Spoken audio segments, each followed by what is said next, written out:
ओम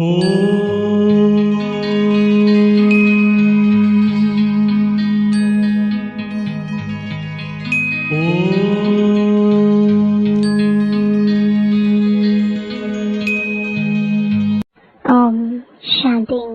आज 18 जून 2024 बाबा के महावाक्य है, मीठे बच्चे, अवगुणों को निकालने का पूरा पुरुषार्थ करो।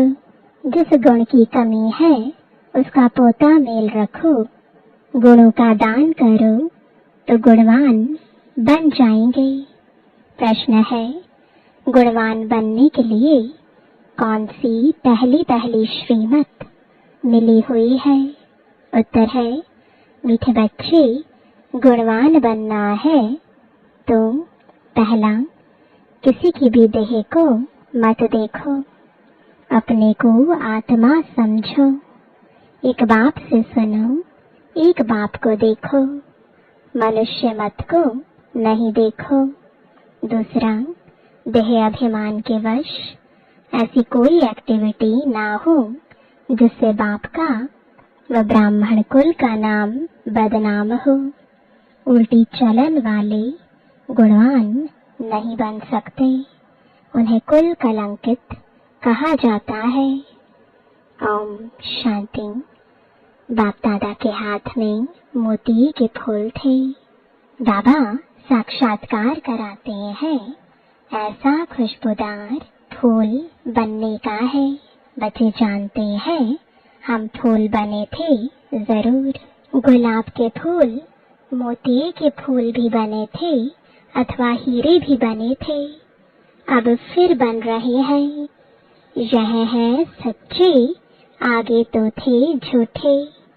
झूठ ही झूठ, सच की रट्टी भी नहीं। अभी तुम सच्चे बनते हो तो फिर सच्चे में सब गुण भी चाहिए। जितने जिसमें गुण है उतना औरों को भी दान दे आप समान बना सकते हैं। इसलिए बाप बच्चों को कहते रहते हैं, बच्चे पोता मेल रखो अपने गुणों का। हमारे में कोई अवगुण तो नहीं है। दैवी गुणों में क्या कमी है? रात को रोज अपना पोता मेल निकालो। दुनिया के मनुष्यों की तो बात ही अलग है। तुम अभी मनुष्य तो नहीं होना, तुम हो ब्राह्मण। भल मनुष्य तो सब मनुष्य ही है, परंतु हर एक के गुणों में, चलन में फर्क पड़ता है। माया के राज्य में भी कोई कोई मनुष्य बहुत अच्छे गुणवान होते हैं, परंतु बाप को नहीं जानते। बड़े रिलीजियस माइंडेड नर्म दिल होते हैं। दुनिया में तो मनुष्यों के गुणों की वैरायटी है, और जब देवता बनते हैं तो दैवी गुण तो सब में है। बाकी पढ़ाई के कारण मर्तबे कम हो पड़ते हैं। एक तो पढ़ना है, दूसरा अवगुणों को निकालना है। यह तो बच्चे जानते हैं, हम सारी दुनिया से न्यारे हैं। यहाँ यह जैसे एक ही ब्राह्मण कुल बैठा हुआ है। शूद्र कुल में है मनुष्य मत, ब्राह्मण कुल में है ईश्वरीय मत। पहले तुमको बाप का परिचय देना है। तुम बताते हो, फलाना आर्ग्यू करते हैं। बाबा ने समझाया था, लिख दो हम ब्राह्मण अथवा बीके हैं ईश्वरीय मत पर, तो समझ जाएंगे इनसे ऊंचा तो कोई है नहीं। ऊंचते ऊंच है भगवान, तो हम उनके बच्चे भी उनकी मत पर हैं। मनुष्य मत पर हम चलते नहीं, ईश्वरीय मत पर चल हम देवता बनते हैं। मनुष्य मत बिल्कुल छोड़ दी है, फिर तुमसे कोई आर्ग्यू कर ना सके। कोई कहे यह कहाँ से सुना, किसने सिखाया है? तुम कहेंगे हम हैं ईश्वरीय मत पर प्रेरणा की बात नहीं। बेहद के बाप ईश्वर से हम समझे हुए हैं। बोलो, भक्ति मार्ग के शास्त्र मत पर तो हम बहुत समय चले, अब हमको मिली है ईश्वरीय मत। तुम बच्चों को बाप की ही महिमा करनी है। पहले पहले बुद्धि में बिठाना है हम ईश्वरीय मत पर हैं। मनुष्य मत पर हम चलते नहीं, सुनते नहीं।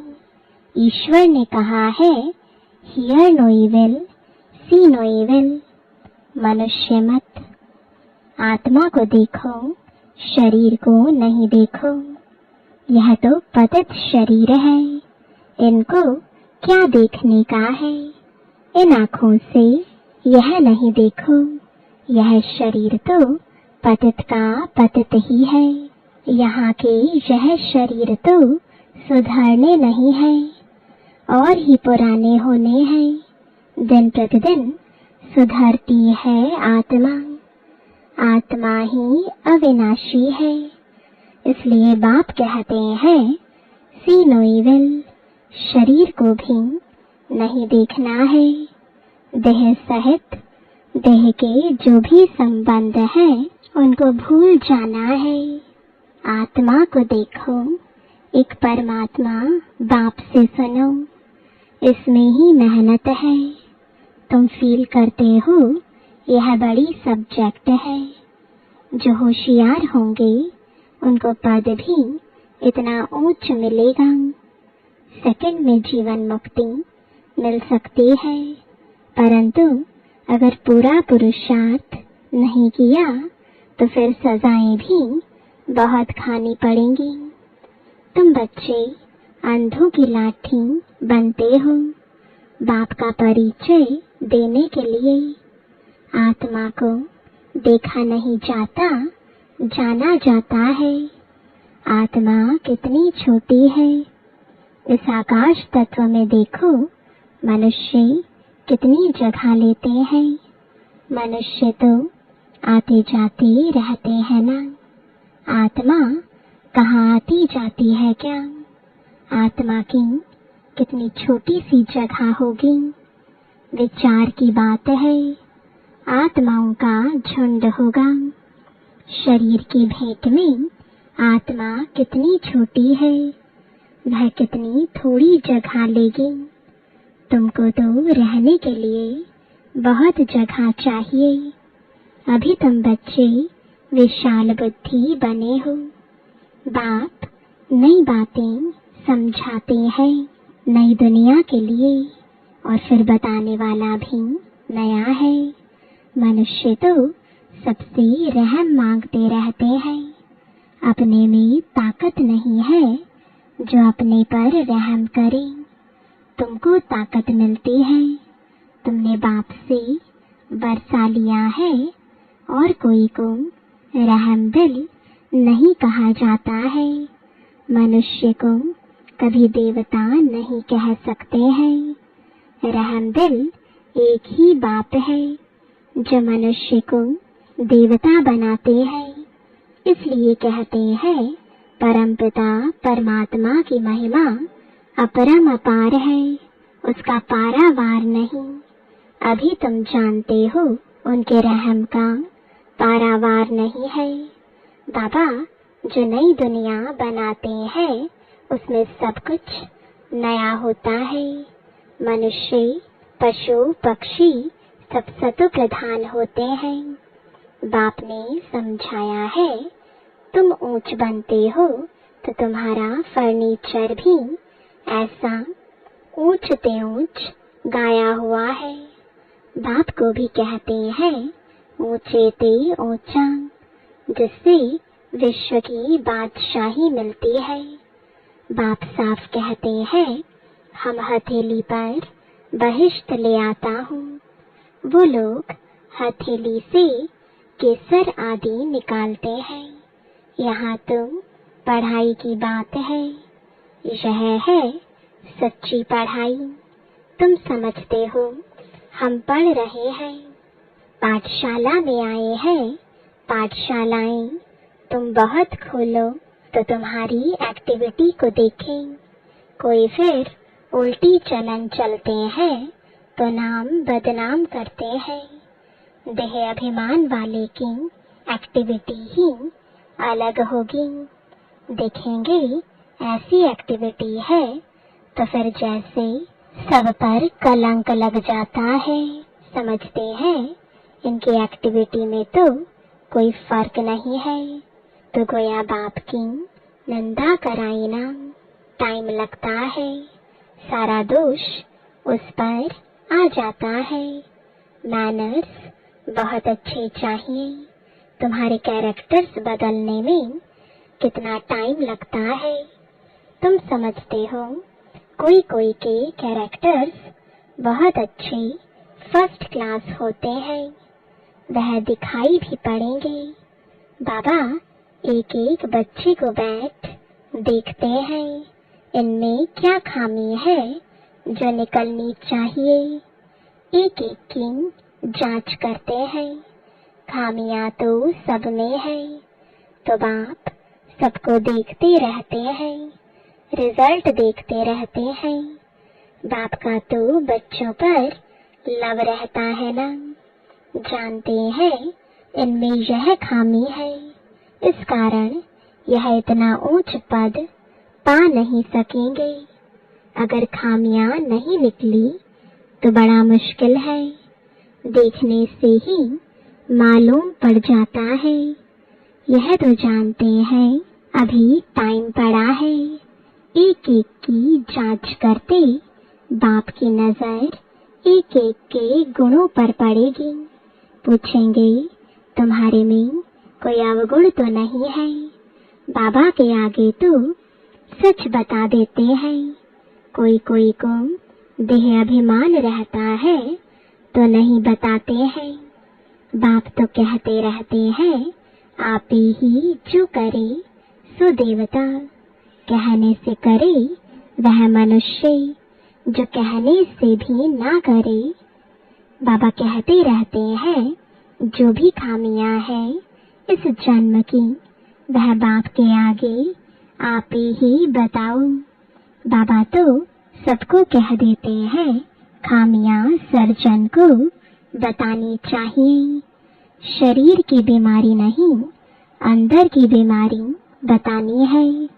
तुम्हारे पास अंदर में क्या क्या आसुरी ख्यालात रहते हैं, तो इस पर बाबा समझाएंगे। इस हालत में तुम इतना ऊंच पद नहीं पा सकेंगे जब तक अवगुण निकले। अवगुण बहुत निंदा कराते हैं। मनुष्यों को वहम पड़ता है भगवान इनको पढ़ाते हैं। भगवान तुम नाम रूप से न्यारा है, सर्वव्यापी है। वह कैसे इनको पढ़ाएंगे, इनकी चलन कैसी है, यह तो बाप जानते हैं। तुम्हारे गुण कैसे फर्स्ट क्लास होने चाहिए। अवगुण छिपा देंगे तो कोई को इतना तीर नहीं लगेगा।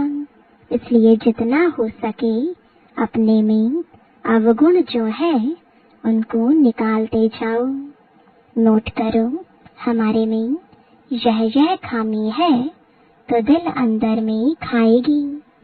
घाटा पड़ता है तो दिल खाती है। व्यापारी लोग अपना खाता रोज निकालते हैं। आज कितना फायदा हुआ, रोज का खाता देखते हैं। यह बाप भी कहते हैं रोज अपनी चाल देखो, नहीं तो अपना नुकसान कर देंगे। बाप की पत यानी इज्जत गवा देंगे। गुरु की निंदा कराने वाले ठोर ना पाए। देह अभिमानी ठोर नहीं पा सकेंगे। देही अभिमानी अच्छी ठोर पाएंगे। देही अभिमानी बनने के लिए ही सब पुरुषार्थ करते हैं। दिन प्रतिदिन सुधरते जाते हैं। देह अभिमान से जो कर्तव्य होते हैं उनको काटते रहना है। देह अभिमान से पाप जरूर होता है, इसलिए देही अभिमानी बनते रहो।